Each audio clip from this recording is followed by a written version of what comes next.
So today we're going to look at a house. Serving in the Army in 2012, Jeremy met Ashley. They got married, had baby Sam. Jeremy got medically released from the Army, and this brings us up to today. So since the beginning of starting YouTube, we've kind of taken you guys on our journey of getting out of the military and creating a new life for ourselves. So we showed you our PMQ, which is the military housing, which is where we lived before we moved to New Brunswick and started our off-grid homesteading journey. We showed you when we bought our land, so that was like almost 3 years ago now. We showed you when we brought our camper down to the land and everything in between, so how we started setting up our land. So as many of you know who have been with us for a while, following us, you know that my husband was medically released from the military, and it all kind of happened really fast. He got sick and lost his colon, and we thought everything was going to be okay and be able to be worked out and he could continue with the military. And then pretty quickly the doctors realized that he wasn't deployable and couldn't remain with the military. So that happened pretty fast and we weren't expecting it. So we kind of didn't know what to do. So we thought, well, you know, what do you do when the sole provider for the home is about to lose their career, and that means their income? And now what do we do? How are we going to live? And, you know, everything's going through your head and it's not what you planned. It's not what you wanted at all. It's not what either one of us wanted. So we're dealing with, like, you know, him trying to figure out how to live with this new sickness and lack of body parts. And then learning that we're going to lose he's going to lose his career, and then figuring out how we're going to do all that. So we thought, well, we'll go back to New Brunswick because that's where Jeremy's from. That's where his family is. That's where his friends are. That's, you know, he knows the area. And we knew that buying land was a lot cheaper in New Brunswick than a lot of other places in Canada. So we had a look around and we seen a big piece of property, which is where we are right now, Mapleberry Farm, 70 acres, and we bought the land. And then we kind of waited to hear what the military was saying, like as for when we were going to be sent down. And then when we had a general idea, we drug our camper down and we set it up here. And then once they finally sent us here and we moved down to New Brunswick, we lived in our camper just on the raw land. We had a bit of property cleared before we moved here.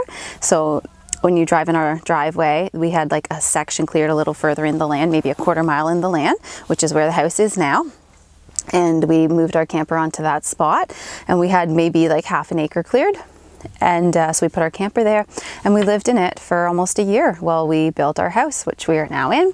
And we love the house, and along our journey has been a lot of good times and a lot of bad times, because not only were we dealing with the mental stress of what happened to Jeremy's body, but even though he doesn't have a colon anymore, he still on a regular basis has to deal with a whole bunch of side effects that came from that sickness and from the loss of a colon. So we battle that as a family. He doesn't just go through it alone. I go through it with him. It kind of affects all of us.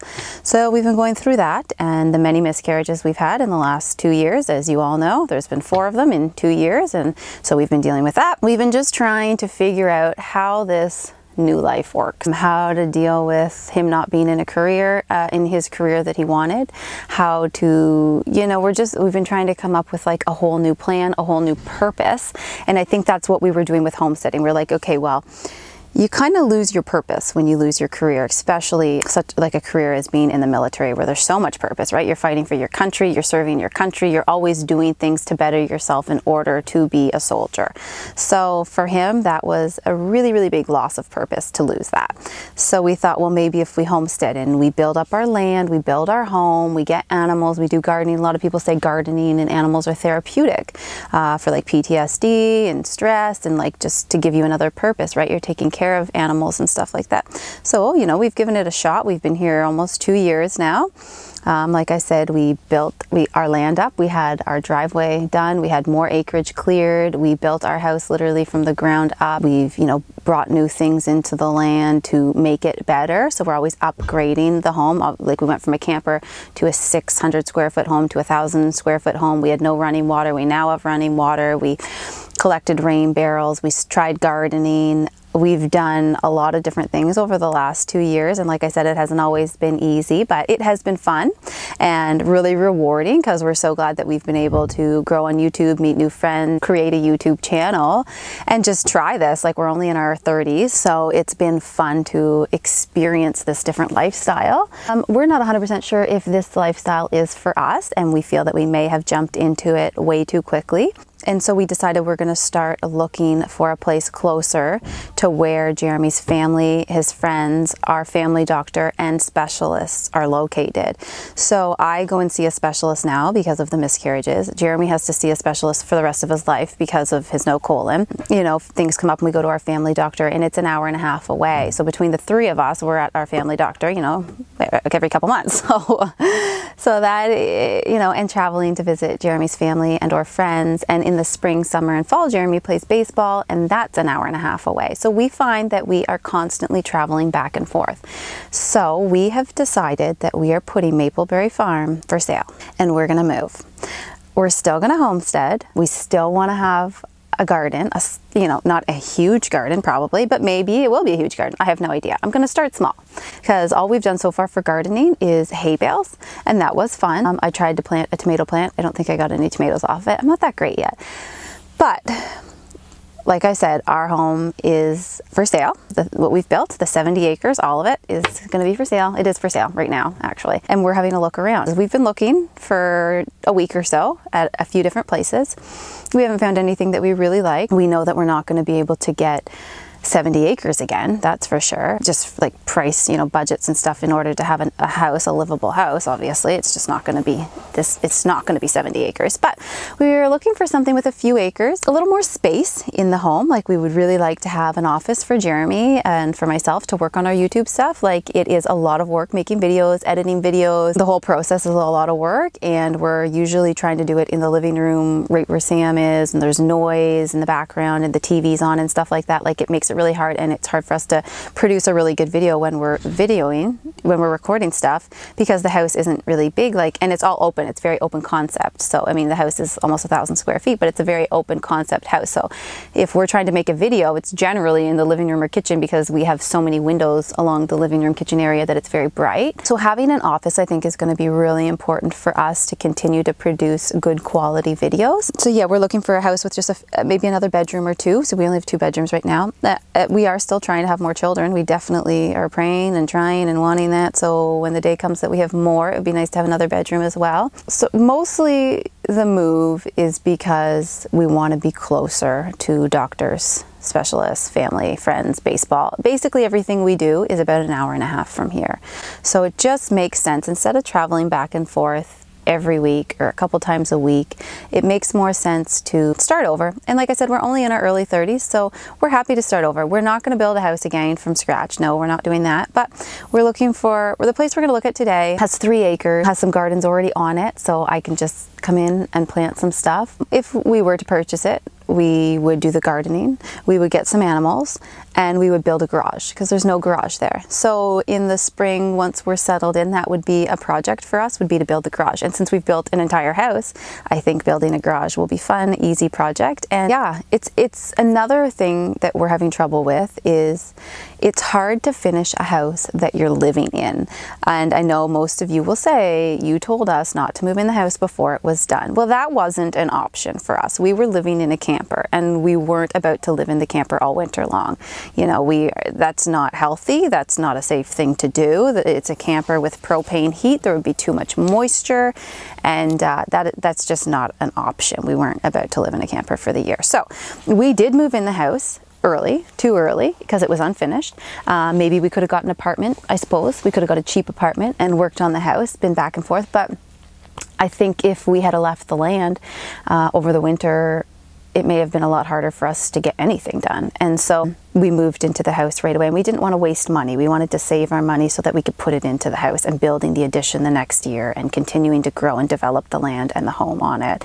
So we didn't want to waste the money on rent over the winter. That was the first year that we were here, so that would have been okay. So then we did end up renting a place over the winter at one point, but But that was later. That was like just before Christmas, so December. And we moved in here in October to get out of the camper because it was starting to get really cold and it was really snowy. And so yeah, we were lugging water and we did move out for a few months in the winter. So I take back what I just said. But we didn't want to have to go rent a place. But yeah, it just wasn't working in here for the winter in that time. It was only not even 600 square feet, just under 600 square feet with no running water. So it was a pretty hard go. But yeah, like I said, we couldn't have, and I suppose when we came back in May, we did the addition and everything. We could have continued renting a place instead of moving back here permanently and moving all our stuff in. But it wasn't cheap to rent over the winter.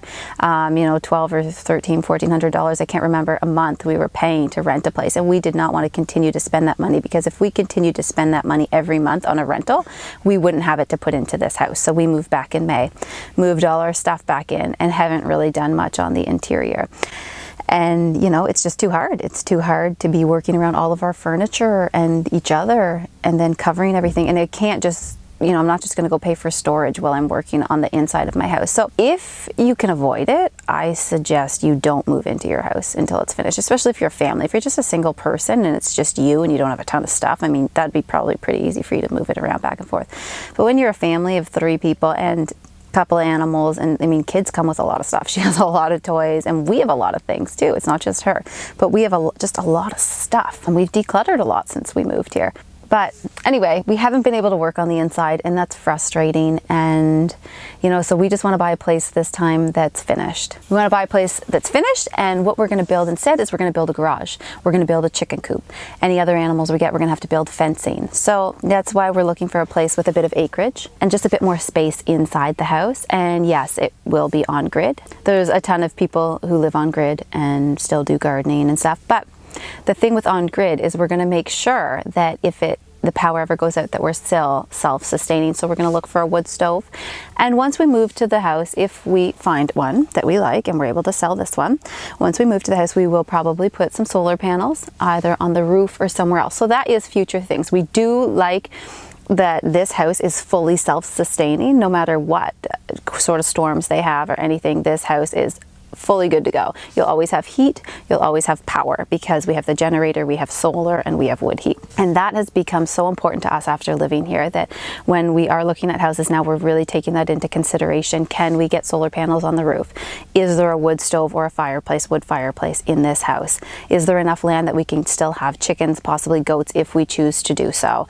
Is there enough room to make a garden? And as far as the garage, we were looking for a place with a garage, but we thought, you know what, it would be a fun project for us to do, to have to build a garage. So that would be something that we would build as well. So anyway, that's just a bit of what's been going on in our lives over the last week. It's been crazy. It's been Christmas, and we have New Year's coming tomorrow, and we have a lot of good things coming for the new year. So I can't say for sure that we're going to move, but our house is for sale if anyone's interested on here.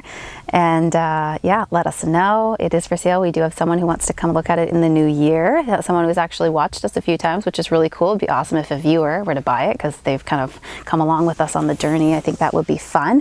And we're just going to start a new journey somewhere else. And on that note, we also plan to not only just buy a place, but we want to buy a chunk of land somewhere for hunting and build a hunting camp on it. We enjoyed building. We did enjoy that.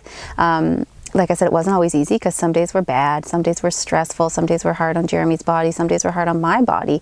I went through a lot of emotional stress with the loss of those babies. Jeremy went through a ton of emotional stress with the loss of his job, and then being together all day, every day, building. You know, it wasn't always easy, but we did it, and we're so proud of what we did, and we love what we did. We do love Mapleberry Farm, we love the land, we love the home that we built. We're really proud of everything that we accomplished, but the fact that we're only in our 30s, we're so young, we know that we could do it again. But this time we're going to do it properly. We're going to have a house already, buy some land and build a camp, not build our home that we have to live in as we're building it, but build a camp, like a little cottage, a little hunting camp. It'll be a lot smaller. We'll actually do it so the inside and outside are fully done before he goes camping, like hunting in it or whatever. We're gonna, yeah, restart this journey, hopefully.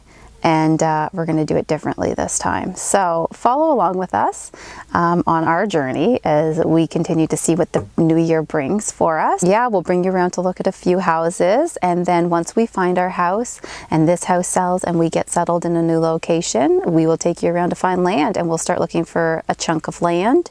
Probably not 70 acres again either, but maybe 5 or 10, 15, I don't know. Not really sure. It'll depend on the price, the location, all that sort of stuff. A few acres anyways, and you can watch us build a camp there. You can watch us build a garage at the new house possibly. Yeah, you can just follow along on our whole journey, getting animals. It's not going to be the city. It's not like we're going to live in the city and have animals, but we'll be kind of on the outskirts sort of thing. So, I mean, I guess you never really know if something really fabulous came up in the city with enough land that we could have some chickens and stuff. I have no idea. So all you're going to have to do is stay tuned and follow along with us and see what the future holds. And try not to be judgmental, because unless you've served in the military and know what it's like to be a soldier and know what it's like for serious illness to come upon you that almost takes your life and then does take your career, I feel like you probably shouldn't have a say in what we're doing with our lives. So we get a lot of comments from people who like to be nasty, and yeah, they're not welcome. So, you know, each to their own. Everybody suffers with different things and has been through different experiences, but until you've actually walked in someone's shoes, you probably should keep your opinion to yourself, as far as I'm concerned. There's also a lot of really amazing people on here who are so supportive and always standing up for us, and we love you and we appreciate you guys. So that previous comment was simply for the ones who have nothing nice to say and probably want to call us quitters and say that we're not strong enough to live the off-grid life. That's not it at all. If you have any idea what it's like to be a soldier and to be in the military and to do deployments and all that sort of stuff, then I think you'll know that that's a little bit harder work than living off-grid. So I think we probably are strong enough to do it. We don't want to do it. We want to do something different. So that's our personal choice, and we're allowed to have that choice. So anyway, for the rest of you who want to continue on our journey and see what life brings us in the new year in 2020, follow along, and yeah, we'll just wait and see what happens. I'll keep you updated with Mapleberry Farm, and if we have interest in it, and like I said, anyone's interested in purchasing it, you know, let me know, because it is for sale. So yes, thanks for following along, and I say yeah way too much. Anyway, see you soon.